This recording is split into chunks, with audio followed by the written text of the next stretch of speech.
Bah, on est de retour dans le talk entièrement consacré à l'exposition sur le Caravage, exposition des œuvres de Françoise Sémiramoth, et Françoise Donadieu, qui est aussi notre invitée, qui a écrit sur les œuvres de Françoise Sémiramoth.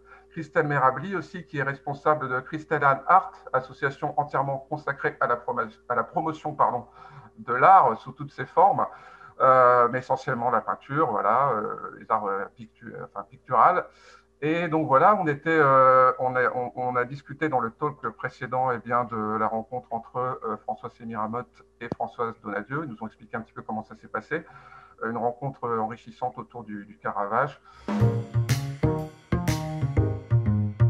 On a parlé juste avant de la collaboration entre les écrivains, les poètes et les peintres, et aussi du rapport à la transmission. Je crois on était parti là-dessus, un rapport à la transmission. J'aimerais peut-être que je vais commencer par Françoise Donadieu. Voilà, qu'est-ce que c'est pour toi la transmission par rapport à la poésie? Quel est l'intérêt, enfin pas l'intérêt, mais quel sens tu donnes aussi finalement au fait d'écrire sur des œuvres d'art comme celle de Françoise? Voilà, la collaboration entre les artistes, c'est quelque chose d'important. Et voilà, je voulais que tu nous donnes un petit peu qu'est-ce qui t'inspire dans le fait d'écrire sur les œuvres. Voilà. Disons que c'est une attitude générale pour moi. Cela a été le cas dans mon métier, bien sûr, pendant longtemps. Pour ma part, je ne me sens vraiment vivante que quand je découvre quelque chose de nouveau. C'est cela qui me bouleverse parce que ça va me transformer, parce que je vais bouger, changer, sans doute m'améliorer. Et donc, comme j'en connais l'expérience et que c'est l'expérience la plus importante dans ma vie, je pense que mon utilité en tant qu'être humain, c'est justement d'essayer de transmettre la même expérience. Alors, ça a été mon cas quand je m'adressais à des jeunes gens, justement, qui avaient besoin, justement, de cela pour grandir. Mais je pense que c'est vrai dans toute communication avec les autres, ce partage-là. Et donc, disons, me servir de l'écriture pour transmettre l'émotion que je peux avoir sur une œuvre d'art, c'est de la même ordre. C'est-à-dire que moi, je réagis en tant que spectatrice de cette œuvre, avec ma sensibilité, mais je pense qu'il y a dans ma façon de réagir quelque chose qui est universel et que je vais transmettre aux autres. Donc, voilà pourquoi c'est tellement important. Maintenant, je finis en disant que c'est vrai des œuvres actuelles, du travail qu'on fait avec François. C'est vrai aussi transmettre l'œuvre d'art du passé. C'est aussi extrêmement important parce que c'est une façon de participer justement à la communauté humaine. Moi, je déteste l'attitude qui est celle du présentisme. Enfin, on ne peut pas être vraiment humain si on n'a pas la conscience de ce que les autres dans le passé ont apporté. Voilà pourquoi c'est important. Alors moi, il y a une question qui va peut-être paraître un petit peu, voilà, un peu basique, mais c'est vrai que j'aurais aimé vraiment savoir, alors là je m'adresse à François Sémiramoth, le choix du Caravage, entre autres par rapport à tous les peintres. Il y a plein d'immenses peintres italiens au XVIIe, il y en a eu beaucoup, beaucoup. Et j'aurais voulu que tu nous expliques pourquoi le Caravage précisément. Voilà, qu'est-ce qui t'a attiré chez ce peintre? Voilà, parmi tous les grands peintres de cette époque qui ont marqué leur temps. En plus, il me semble bien que le Caravage a une existence quand même assez singulière, assez chaloupée. Et je voulais savoir si c'était, voilà, quelles étaient les raisons de ton choix du Caravage. Ça a commencé par un coup de foudre. Hein. C'est tout. Hein. C'est la puissance de l'œuvre du Caravage qui m'a touchée véritablement, profondément même, je dirais. Mais ça a commencé par... j'avais commencé une série sur la réinterprétation en fait des œuvres dites classiques, et notamment l'Olympia de Manet. Et puis après, j'ai continué à faire des recherches. J'ai reproduit, j'ai réinterprété aussi la Vénus de Velázquez, etc., etc. Et puis, en discutant avec Françoise, donc on parlait justement de tous ces peintres qui nous ont énormément marqués. Je ne sais plus comment on est arrivé à parler de Narcisse. Je ne sais plus comment. Et à un moment, elle me parle d'un peintre qui s'appelle William Bouguereau. Et en fait, ce peintre est un peintre dit pompier ici en France, alors qu'il a connu une très grande renommée aux États-Unis.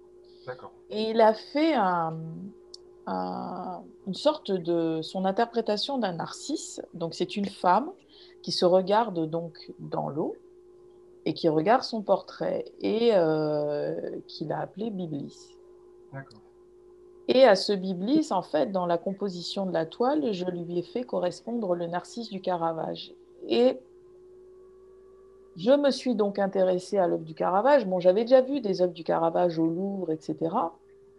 Entre autres, je suis partie en Italie à la recherche du Caravage. Je suis partie à Rome, j'ai vu des Caravages en vrai. Et c'est là, en fait, aussi qu'il y a eu une espèce d'émotion comme ça assez puissante de voir déjà les œuvres dans leur milieu, entre guillemets, leur milieu naturel. Et plus je découvrais l'œuvre du Caravage, et plus je m'y retrouvais, en fait. Et ça peut sembler assez paradoxal, parce que c'est vrai que le Caravage est un des maîtres du clair-obscur. Ouais, Mais parce qu'il est un des maîtres du clair-obscur, en fait, je me reconnais dans ça. Il est tellement éloigné de tout ce que je peux être. C'est un homme, je suis une femme. C'est un homme du fin 16e, 17e siècle. Je suis une femme du 21e siècle. Je suis antillaise, il est italien. C'était un très, très mauvais garçon, comme on dit. Plutôt quelqu'un de sage, on va dire, entre guillemets. Ouais. Enfin, voilà, il y avait tellement de choses qui nous séparaient. Et en même temps, ce qui nous lie, c'est l'œuvre. C'est la création. C'est la peinture. Et qu'elle soit faite dans une chambre avec, à la lumière de chandelle, avec on va dire, avoir comme modèle, entre guillemets, des prostituées, entre autres, hein, pour représenter des scènes religieuses. Moi, qui crée dans mon atelier, qui est très lumineux, j'ai cette chance d'avoir un atelier assez lumineux, je représente voilà, cette végétation luxuriante, colorée. On se retrouve, lui et moi, en fait. On se retrouve dans ce travail.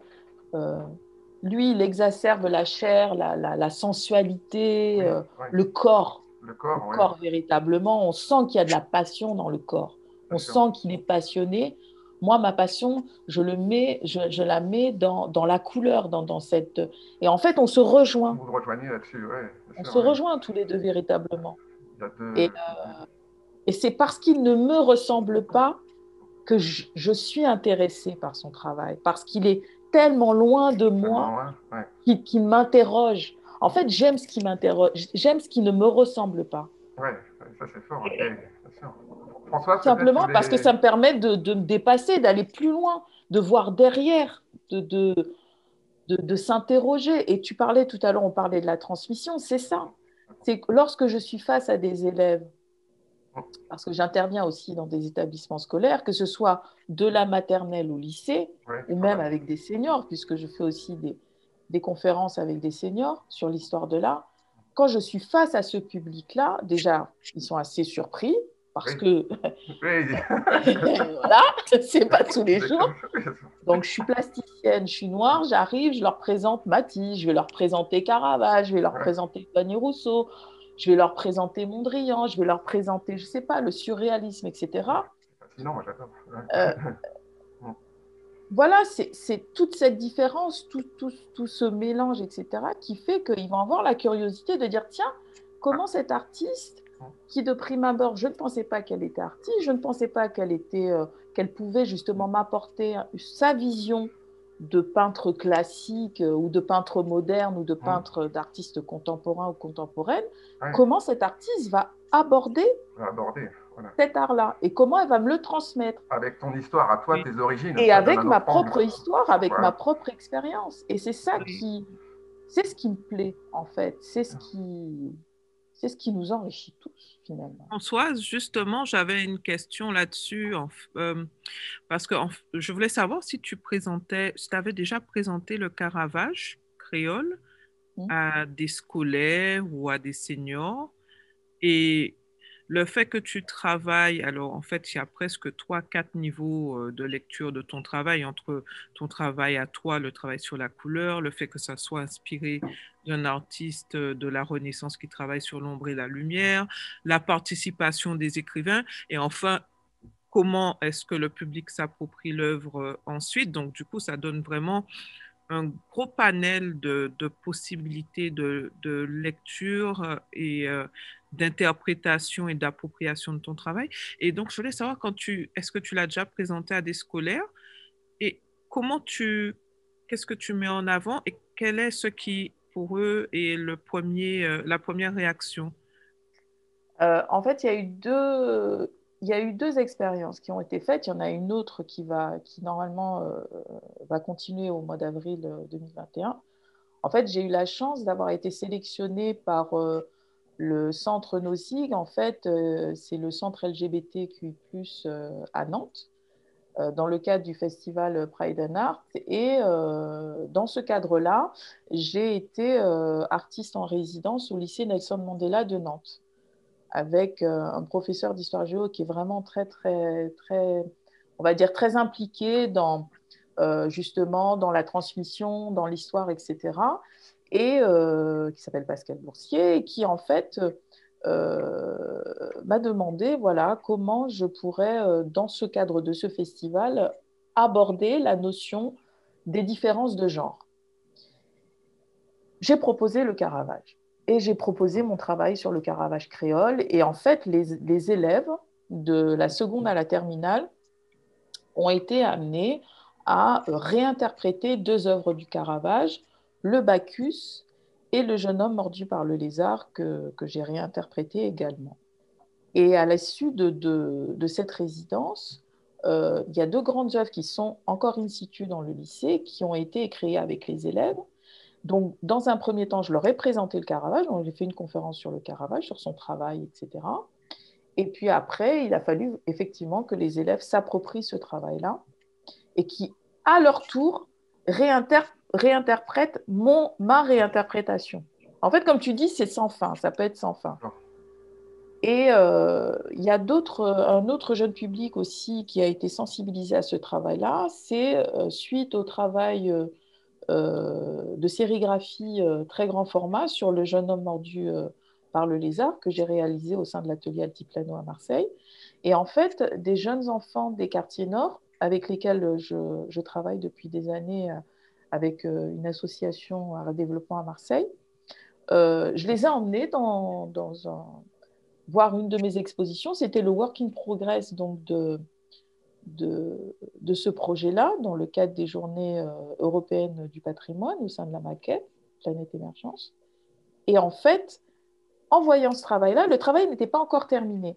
Donc, ils ont vu les grands formats avec certaines parties qui n'étaient pas achevées. Et en fait, j'ai demandé aux enfants, en leur présentant déjà ma réinterprétation terminée sur petit format, je leur ai demandé comment vous imaginez ces œuvres-là, comment elles vont se terminer. Et en fait, ça a donné des choses complètement incroyables. Mais vraiment, parce que ils ont fait tout un travail avec les pastels et ils ont composé justement leur propre Caravage créole, en fait. Et ah oui, ils ont réinterprété la réinterprétation, mais vue par le prisme d'enfant.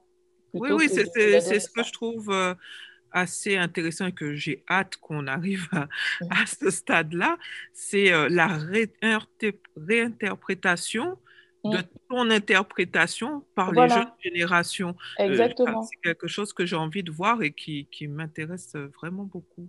Et là, en avril, on va continuer donc avec Nantes, avec le lycée Nelson Mandela de Nantes. Et là, ce sera dans le cadre des journées contre les discriminations, l'homophobie et les discriminations. Donc, en fait, par le biais de ce type de projet, on aborde aussi D'autres thèmes. d'autres thématiques qui sont assez importantes dans notre société. Et, C'est peut-être aussi là que le travail de Françoise Donadieu prend tout son sens dans ton travail pictural. Exactement, exactement. Parce que en fait, la première fois qu'on a présenté Caravage créole avec Françoise, c'était en 2016, à la première édition du festival Pride and Art. Et c'était dans le cadre de notre projet commun avec Françoise qui s'appelle Histoire d'hommes, où je montrais tous les hommes sous toutes leurs coutures, et quel que soit le genre qu'ils avaient décidé d'adopter ou de garder ou se transformer. Oui. Et donc, ça a commencé comme ça, et l'apogée, on va dire, du Caravage créole, ça a été en 2018. C'est fort, il y a tout un parcours. Moi, je voulais savoir quelque chose au niveau de la technique, ta façon de travailler, en fait. Toi, c'est des sérigraphies. Comment ça se passe, en fait? Comment tu bosses, en fait, quand tu fais tes œuvres? Alors, il y a deux, on va dire, il y a trois, pour cette série-là, dans Color Codice, il y a deux formes. Il y a une forme dessin et il y a une forme sérigraphie. Et le dessin, on va dire, c'est plus une œuvre interprétée. Une peinture du Caravage, l'œuvre est interprétée. Une peinture du Caravage, l'œuvre est interprétée.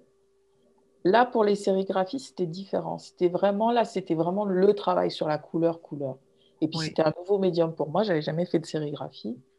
Et en fait, l'idée, c'était effectivement de voir comment l'œuvre réagit en fonction des couleurs qu'on va lui attribuer.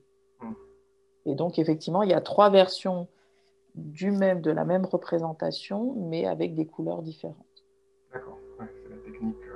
Alors, c'est vrai que, enfin, hors Zoom, là, on avait parlé un petit peu du choix. C'est vrai que moi, je t'ai questionné sur le pourquoi ce type d'œuvre, mais en fait, c'était surtout les œuvres les plus récentes, hein, que Christelle a sélectionnées.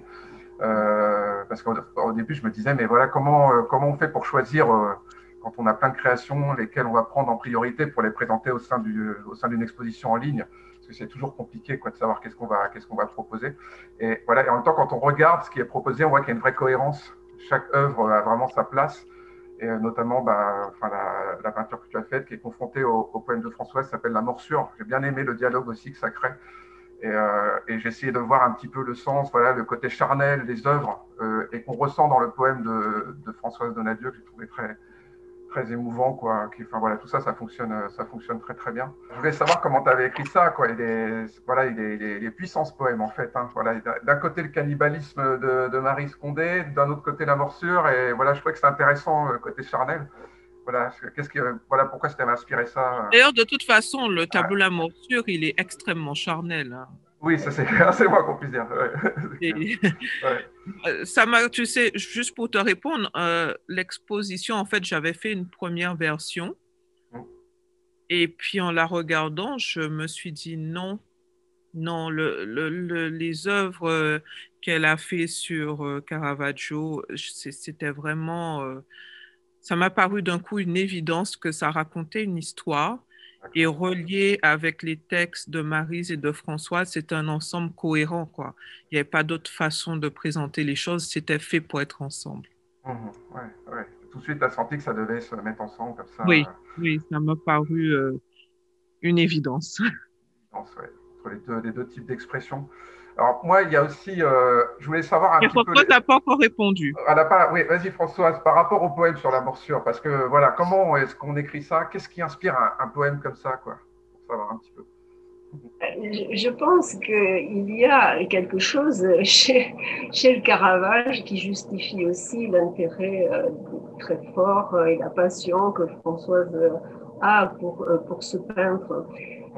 C'est une forme de violence à tous les niveaux, hein, justement une sensualité extrême, mais une révolte extrême et une inquiétude extrême, et que c'est cela qui est le plus fort, je pense, ce qui a trait à la passion.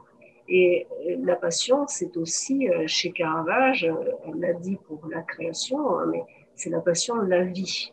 Mmh. Et le personnage qui est là, je crois, dans le garçon mordu par le lézard, on peut penser qu'il est une icône érotique très puissante.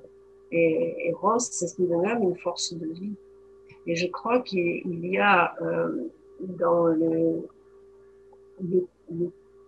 mot morsure quelque chose qui rend cette violence de la passion, qu'elle soit érotique ou qu'elle soit celle de la création. Et voilà. Donc il y a cela. Et il y a aussi peut-être que c'est un des peintres qui suscite le plus de fantasmes. Cela est vrai de sa vie et cela est vrai de son œuvre.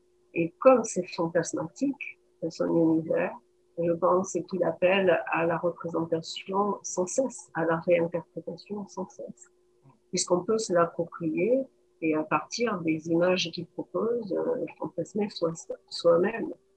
Donc je pense que pour un poète, par exemple, c'est inspirant. Voilà. On peut projeter beaucoup de choses, c'est vrai, quand on regarde ses œuvres. Et moi, en fait, du coup, ce que je trouve intéressant avec la réinterprétation de l'œuvre du Caravage, c'est que ça m'a obligé à redécouvrir le Caravage. Je me suis rendu compte que je ne le connaissais pas. Et c'est ça qui est marrant. Et je me suis aussi, j'ai eu le sentiment aussi qu'il aurait pu être notre contemporain dans la violence de la vie d'aujourd'hui. Ce qu'on voit des corps, ce qu'on voit des attitudes. Et je me dis, bah voilà, des peintres aussi anciens peuvent peut-être nous aider à comprendre des choses plus contemporaines, parce qu'il a dû faire, à mon avis, l'époque dans laquelle il a vécu devait être assez chaotique. Et ouais, ça me ramène aussi ce que j'aime dans ce type de travail et de collaboration, le fait que ça donne des outils, notamment aussi aux nouvelles générations, pour comprendre aussi à la fois l'époque ancienne et puis leur époque, enfin, le monde d'aujourd'hui. Donc c'est oui. Je crois aussi que l'époque du Caravage, c'est une époque quand même qui a été le précurseur et qui a défini un petit peu la société dans laquelle nous, en tout cas en tant que créoles, nous évoluons aujourd'hui. Et quand j'ai discuté avec Françoise, c'était aussi ça que j'ai trouvé vraiment brillant dans son travail, cette notion de dire, d'accord, le Caravage, il a fait des œuvres formidables qu'on a tous vues pour ceux qui ont pu aller au Louvre ou comme moi qui ont eu la chance d'aller au Vatican et où quelque part, il avait un travail particulièrement académique, policé, avec des jeux d'ombre et de lumière vraiment à la pointe pour son époque. Je veux dire, c'est quelqu'un qui techniquement maîtrisait ses affaires. Mais il était dans un discours très policé, dans une époque où quelque part, il y avait quelque chose de caché à la population, où c'était la période des conquêtes. Et cette période des conquêtes, elle a fixé les bases du monde un peu comme on la connaît aujourd'hui. Et donc aujourd'hui, Françoise, quand elle réinterprète son travail en y intégrant la notion de la face cachée de l'histoire, qui est la part d'ombre aussi quelque part dans ces tableaux, je trouve ça très intéressant parce qu'aujourd'hui, on vit aussi dans une époque où le discours est très policé, il ne faut pas dire ci, il ne faut pas parler de ça. Et finalement, le travail de Françoise, c'est un peu comme une claque dans la figure et avec la couleur et dans ses œuvres. Voilà, elle dit ce qui n'a pas été dit et je trouve ça super. En fait, j'utilise la première chose, le premier réflexe qu'on peut avoir quand on voit ce travail-là, c'est beau. Oui. C'est beau, c'est lumineux, c'est coloré, c'est joyeux. Quand je n'ai pas le discours qu'on connaît après derrière, c'est beau. Oui, c'est beau. C'est beau.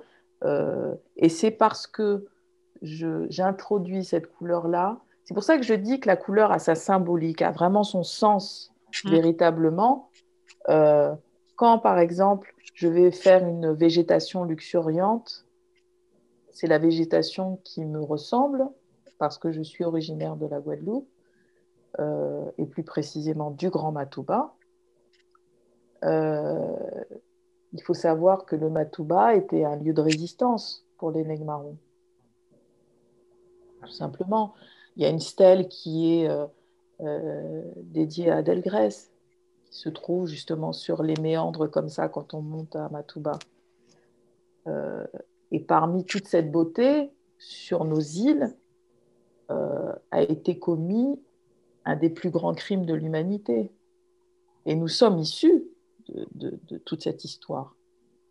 Et en fait, c'est par la beauté qu'on peut parler de l'horreur aussi. C'est pas c'est mon parti pris, c'est mon parti pris. J'aurais très bien pu représenter effectivement mon histoire, une partie de mon histoire, parce que ça n'est pas entièrement mon histoire, parce que je suis multiculturelle. J'aurais pu parler de cette histoire avec des choses très dures, et je l'ai fait dans le passé, dans certaines de mes œuvres. Dans mes premières œuvres, j'utilisais beaucoup des couleurs beaucoup plus sombres. J'étais beaucoup plus, on va dire, beaucoup plus à l'intérieur de moi. La couleur me permet d'être à l'extérieur de moi et d'arriver à mieux partager cette histoire qui est douloureuse. Et c'est un bon moyen, on va dire, pour que le public en face, quel qu'il soit, que ce soit mon peuple guadeloupéen ou que ce soit les gens d'ailleurs, qui connaissent ou qui ne connaissent pas cette histoire, puissent mieux appréhender justement cette facette qui n'est pas toujours facile à regarder en face, en fait. Et c'est vrai que, comme tu disais, Christelle, j'ai aimé mettre en confrontation comme ça ces deux époques, ces deux parties du monde. On est au XVIIe siècle, voilà, il y a la peinture du Caravage, et de l'autre côté, il y a le génocide des Amérindiens, avec la conquête, les conquistadors. Ce mot-là, quand on le dit comme ça, conquistador, l'Eldorado, ça fait un peu comme ça, un peu rêver. Mais on sait très bien ce que ça a engendré. Et d'ailleurs, ça a engendré la traite négrière par la suite. En fait, il y a une dimension politique très forte dans ce que tu fais. Toujours. C'est de l'art politique. Ouais. Toujours. Je brandis pas, si tu veux. Je suis pas à brandir le poing. Ça, je l'ai fait dans mes jeunes années. Et je continue. C'est ce truc de transmission. En fait, moi, c'est comme ça que je conçois mon art. C'est comme ça que j'ai été élevée. C'est comme ça que mes parents m'ont... On avait une discussion, Didier. Mon premier livre, le premier souvenir de livre que j'ai véritablement, c'est Angela Davis. C'est mon père me montrant, je regarde ce livre, je vois la tête de cette femme sur ce livre, je suis incapable de dire le titre de livre, mais je sais que c'était elle, parce que j'ai le souvenir de cette phrase. Il me disait, cette femme a beaucoup compté pour nous. Elle s'appelle Angela Davis, ne l'oublie jamais. C'est fort. Voilà, je devais avoir quoi, 8 ans. Et ça s'est imprégné. Voilà, complètement. On est imprégné de tout ça. Et c'est vrai que en grandissant, voilà, j'ai préféré être du côté de ceux qui se battent que de ceux qui se battent à leur façon. Mais chacun a ses armes, en fait, finalement. Puis il y en a qui n'ont pas envie de se battre et c'est leur droit. C'est entièrement leur droit. Mais ce que je trouve intéressant aussi, c'est les figures qui émergent aussi, parce que voilà, la création féminine, c'est important. Maintenant, on replace aussi dans l'histoire des grandes poétesses, des auteurs antillaises qu'on avait peut-être mis un petit peu de côté. Je suis assez content, moi, qu'il y ait tout un mouvement comme ça. Pour moi, ce que tu fais, ça fait aussi partie de cette parole féminine importante que Françoise aussi fait. Françoise Donadieu fait aussi. Tout ça, pour moi, ça rentre dans le même mouvement, quoi. Je le vois comme ça. Françoise Donadieu, elle a quelque chose à dire, ça lui brûle les lèvres. Oui. On t'écoute. C'est difficile pour moi de parler sur ce sujet-là, bien sûr. Je ne me sens pas tout à fait autorisée. Mais je voudrais dire 2 ou 3 choses à propos de ce que vient de dire Françoise, si vous me permettez. D'abord, moi, ce qui m'inspire aussi, c'est le courage de Françoise. Et son courage, ça a été d'être, si je peux dire, iconoclaste. Parce que pour certains, le fait de traiter le Caravage ainsi, c'est iconoclaste. C'est-à-dire, elle détruit une image qui est l'image d'un peintre occidental extrêmement respecté, etc. Et donc, il y a quelque chose de très violent dans son travail aussi à ce niveau-là. Oui. Parce qu'elle va systématiquement, elle l'a dit d'ailleurs, c'est très visible, à l'encontre de ce qui fait le Caravage. Fait disparaître le clair-obscur, fait disparaître les visages, fait disparaître tout ce qu'il peut y avoir de rapport à la religion, le sacré, enfin, les images restent mais tellement épurées qu'il n'y a plus cette transcendance du sacré. Alors ça, c'est une chose. Mais moi, ce que je pense, c'est que si elle était dans une démarche de destruction, ça n'aurait aucun intérêt. Et on ne crée pas de l'art contre. On crée de l'art dans le dépassement. Et donc, ce qu'elle a d'extraordinaire, c'est qu'elle va trouver un moyen de créer de nouvelles icônes, on peut dire, qui vont renvoyer au Caravage. Oui. Et par exemple, pour les jeunes générations, les images qu'elle propose sont beaucoup plus simples que celles du Caravage. Je veux dire, elles sont plus accessibles. Et donc, ça va être un moyen pour ces enfants de retourner au Caravage. Et qu'est-ce qu'ils vont voir s'ils travaillent vraiment sur le Caravage? Que c'est quelqu'un, tout de même, qui était en lien avec ce qui était justement, comment dire, asservi aussi par les mêmes puissances qui ont fait la conquête et l'exploitation du Nouveau Monde. C'est-à-dire, Caravage lui-même, comment il a pu travailler? Parce qu'il était asservi par des grands qui avaient l'argent. Et particulièrement, il a travaillé pour le pape, etc. D'accord? Mais les figures qu'il peint, qui sont celles de musiciens, par exemple, les musiciens de cour, c'était des jeunes qui, voilà, ont inventé la musique en plus, mais étaient des larbins à cette époque-là. Et les prostituées qui sont ces modèles, etc., etc. Donc, elle va renvoyer, en effet, à une époque où les puissants étaient les puissants, et c'est toujours eux qui, n'importe où, exercent cette puissance destructrice. Voilà. Et en proposant, en plus, j'en finis vite, mais en proposant des images de corps, qui sont des corps, comment dire, auxquels on peut tous s'identifier parce qu'ils sont, ils ont la pureté d'un corps simple. C'est-à-dire, il y a des niveaux de lecture, hein, parce que moi, j'ai même cité un enfant à Rouag, hein, parce que dans la stylisation qu'elle fait du corps.